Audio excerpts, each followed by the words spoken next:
Hello बच्चों, let's read the question. A particle of mass m is driven by a machine that delivers a constant power k watts. If the particle starts from rest, the force on the particle at time t is. Here we have four options. Now first of all, we will discuss here the key concept, and here the key concept is work energy theorem. तो जो हमारे पास work energy theorem है, it states that due to the change in the kinetic energy जो हमारे पास होता है, kinetic energy का जो चेंज वो वर्क डन के बराबर होता है। नाउ अगर हम बात करें यहाँ पे पावर इज गिवन एज के वॉट,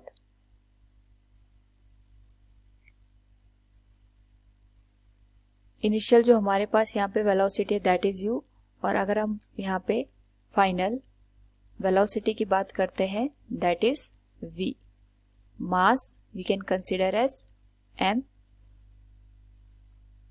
तो अगर हम इस केस में देखें तो work done for small time t dw, तो होल यहाँ पे टाइम के लिए वर्क डन निकालने के लिए we will integrate it 0 to w will be, it will be power into time, और हम इसे लिख सकते हैं पावर की वैल्यू यहाँ पे k है, k into d t, time की वैल्यू हो जाएगी 0 से t तक। So it will be work equals k into t। It will be question first from work energy theorem. अगर हम यहाँ पे देखें तो हमारे पास work energy theorem states that change in kinetic energy हमेशा वर्क डन के बराबर होती है। तो यहाँ पे जो इनिशियल और फाइनल हम वेलोसिटी की बात करें उसके रिस्पेक्ट में kinetic energy will be half mv square minus half m, initial velocity 0 है और ये वैल्यू हो जाएगी equal to w। So half mv square will be equal to w। It will be question second. Now जो हमारे पास यहाँ पे सेकेंड इक्वेशन आई है we can put it into first, तो हमारे पास इक्वेशन बन जाएगी half mv square will be equal to k into t. The value of velocity will be √2kt divided by m। It will B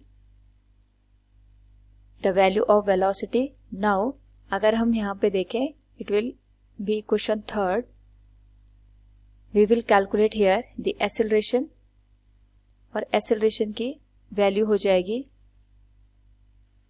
a equals dv divided by dt।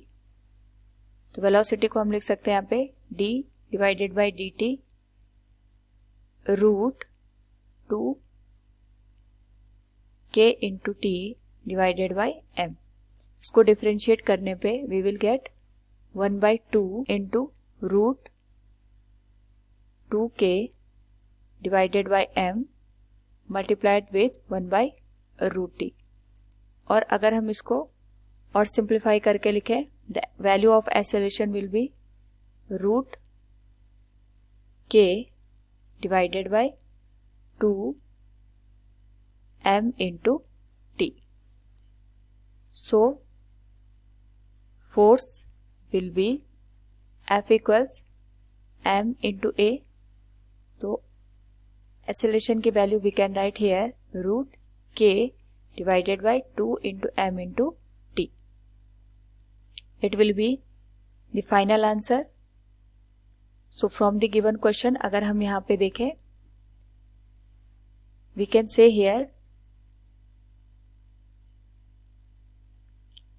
the value of force on the particle at time t is m into k divided by 2 into t raised to power minus 1/2. Option D will be the correct answer. Hope all you understood it. Thank you and best of luck.